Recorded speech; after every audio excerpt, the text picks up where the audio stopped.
Afrobuzz N'Djamena. Bienvenue sur Afrobuzz N'Djamena, votre émission culturelle qui vous parle de tout ce qui se passe ici au nom de la culture tchadienne ici à N'Djamena.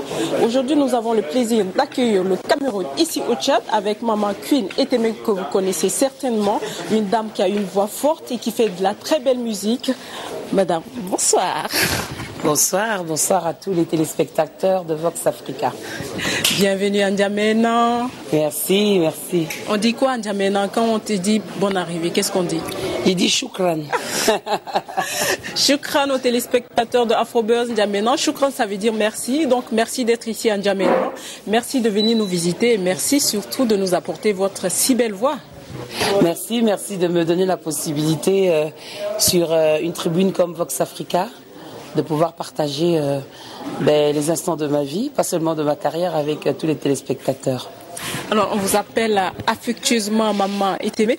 Alors, la musique, tu as commencé la musique déjà à l'âge de 16 ans et tu étais plus bercée en fait par la musique traditionnelle parce que ta grand-mère, elle faisait de la musique. Ma grand-mère était chanteuse. Vous savez que dans les villages, on a les grand-mères qui chantent pendant tous les instants importants de la vie. Ça peut être les deuils, ça peut être les mariages, ça peut être les naissances. Et même lorsque j'accompagnais ma grand-mère au chant, elle faisait déjà des chants polyphoniques comme ça dans la forêt, un peu comme toutes nos grand-mères lorsqu'elles travaillent, des chants d'encouragement et tout. Et lorsqu'il y avait aussi des tontines, des réunions de nos mamans, de nos grands-mères, elle faisait aussi des chants traditionnels. Et c'est de là que justement j'ai eu cette graine et cet amour pour les chants traditionnels. Mais c'est vrai que comme tu l'as dit tantôt, après j'ai émergé dans les chants, dans le chant choral, dans les chorales de gospel, et surtout parisienne. Et c'est d'ailleurs ça qui a forgé mon identité vocale et ma personnalité artistique.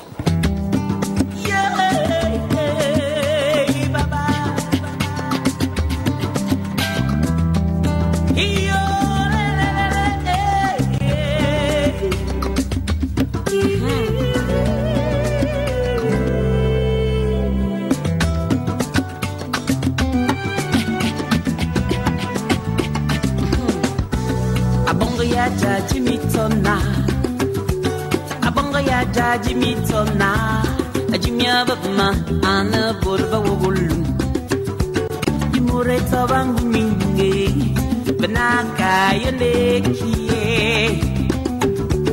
imureta bangu minge banaka wogulu.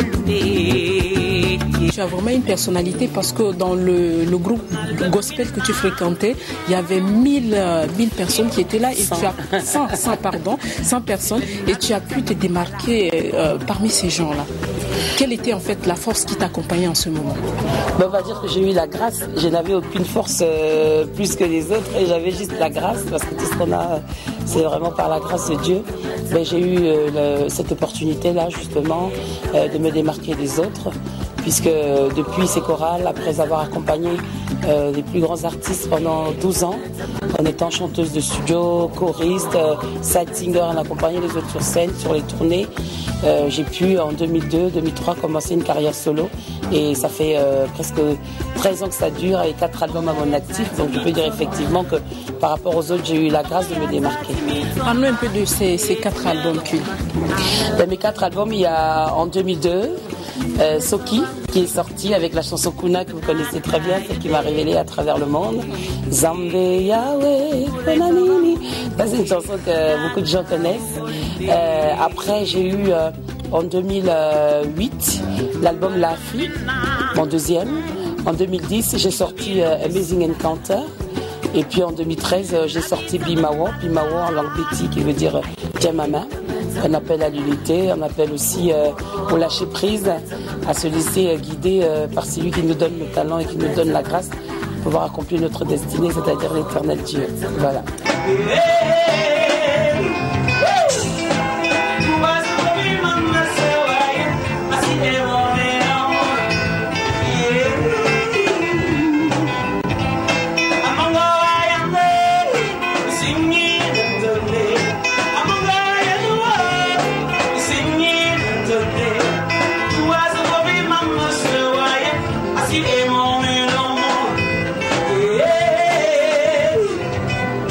Et La Fille, ça parlait de quoi cet album? Parce que c'est un album où tu as eu à faire assez de tournées quand même sur le plan international.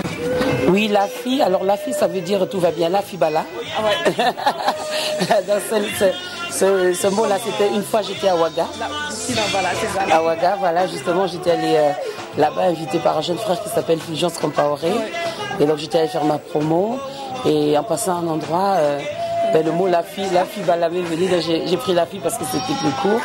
Ouais. La Fille, c'était vraiment l'état d'esprit qui m'animait à ce moment-là. D'ailleurs, une partie de l'album a été faite au Cameroun, une partie à Paris, et il y avait beaucoup de featuring. Dans cet album-là aussi, il y avait la rencontre de plusieurs univers.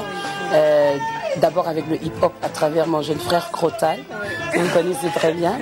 Ensuite avec le chant lyrique à travers mon frère Jacques Greg Belobon, qui est chanteur d'opéra. Et puis j'ai eu plein de collaborations comme ça. Aussi c'était la rencontre avec une jeune plume, un jeune auteur-compositeur qui s'appelle Jai, qui m'a aidé à travailler sur cet album-là. Donc c'était la particularité de cet album-là, il était vraiment, c'est ce mélange-là, ces rencontres aussi, et voilà.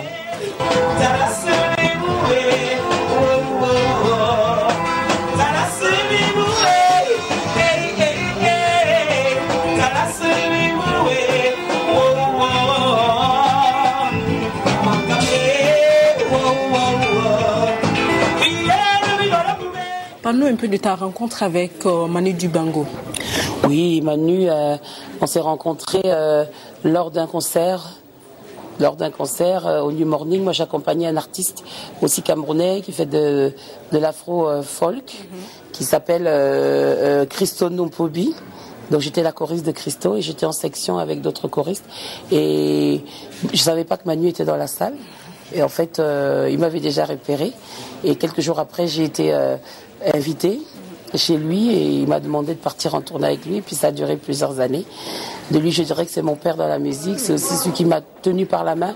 Et je pourrais dire que le fait d'être pendant des années à ses côtés ou derrière lui, ça dépend de comment on voit les choses, ça m'a beaucoup apporté. Ça m'a vraiment inculqué aussi le sens des responsabilités et le sens de l'itinéraire que je devais faire et au sens de l'engagement, pas seulement pour le rayonnement culturel de l'Afrique, mais aussi le sens de l'engagement en tant qu'aîné par rapport aux jeunes frères et sœurs, à tous ces artistes émergents, que j'avais quelque chose à partager avec eux, et c'est ce que je fais depuis des années, depuis le début de ma carrière.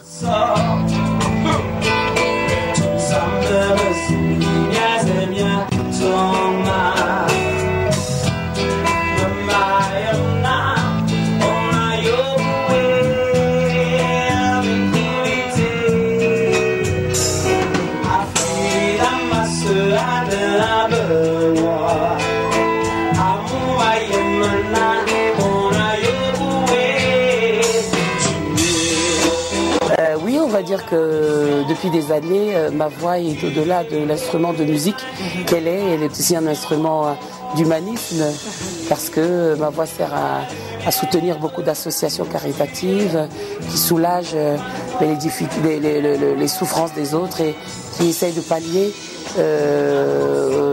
aux souffrances, enfin aux difficultés que les gens peuvent avoir pour améliorer leurs conditions de vie.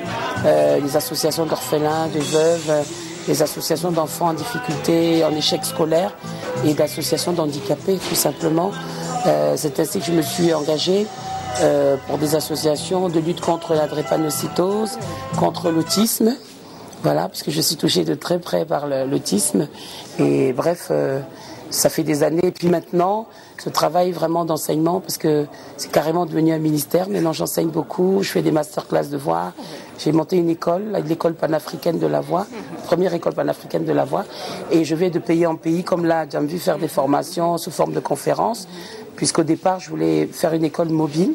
Et je me suis rendu compte qu'il fallait juste un siège et qu'il fallait que j'aille rencontrer les jeunes de tous les pays pour pouvoir leur donner la possibilité vraiment d'accéder aussi, parce que tout le monde ne peut pas venir là où je suis à Abidjan, mais d'aller vers eux et de partager aussi le peu que je connais avec eux en fait. D'accord. Tu es aujourd'hui à N'Djamena. Est-ce que tu as un projet pour le Tchad? Oui, on a beaucoup travaillé dans le cadre du festival N'Djambi avec Manassé Ndouar. Guinambay, qui est le directeur de festival. Vraiment, c'est une opportunité pour moi, pour Annie-Flore, ma sœur, de venir justement faire ce que nous aimons faire, c'est-à-dire transmettre et partager avec nos jeunes frères et sœurs. Moi, personnellement, c'est pour ça que j'ai quitté l'Europe depuis 2009, que je me suis installée en Afrique. C'était vraiment pour être sur le terrain et être cette militante culturelle que j'ai toujours rêvé d'être et bâtir et des choses, des structures qui puissent accompagner nos jeunes artistes. C'est ainsi que, après ces ateliers, nous avons beaucoup échangé avec les artistes locaux et nous avons décidé, Annie et moi, de poursuivre ce travail à long terme, à moyen terme d'abord et à long terme ensuite. Et nous voulons bâtir ici un conservatoire de musique au Tchad parce que il y a vraiment besoin, les artistes tchadiens ont besoin d'encadrement, ils ont besoin qu'on puisse ériger ce conservatoire pour qu'ils puissent d'un côté apprendre la musique de manière théorique, mais aussi qu'ils puissent avoir un endroit, ils puissent être outillés, équipés sur quasiment 3 ou 4 aspects importants de la carrière. Voilà. Alors, on va dire que déjà que l'émission tire à sa fin. Est-ce que tu aurais un mot, un coup de cœur pour N'Djamena? Oui, de N'Djamena, vraiment, on a eu une énergie incroyable. Vous avez vu vous-même au concert hier, vraiment la place, c'était vraiment Fest Afrique, c'est ça? Oui. Fest Africa. Voilà, était vraiment pleine de monde, plein de jeunes. Ouais. On voit que la jeunesse tchadienne bouge et on a envie vraiment aussi d'accompagner cette jeunesse-là. Et mon coup de cœur, il va vraiment à l'endroit de cette jeunesse qui en veut et qui a soif de faire des grandes choses. Ma Queen est aimée, on va se faire un peu plaisir quand même en écoutant ta belle voix et tu nous dis au revoir. D'accord, je vous dis au revoir avec un petit bout de ma chanson Zamba. Ouais. Donc, wa balma, azambo me, wa balma, encore me, ton kan bitawa keso, tomi sam bazimbi miaze miatoma. La suite. Allez voir les vidéos sur les réseaux sociaux. Afrobuzz N'Djamena, c'est fini pour aujourd'hui. Alors c'était Queen Ekeme, on l'appelle affectueusement Maman Queen Ekeme. C'est une militante, comme elle le dit, c'est une militante culturelle. Merci de nous avoir suivis un peu partout à travers votre petit écran. On se donne rendez-vous la semaine prochaine pour un autre Afrobuzz N'Djamena avec une encore très belle voix. Merci.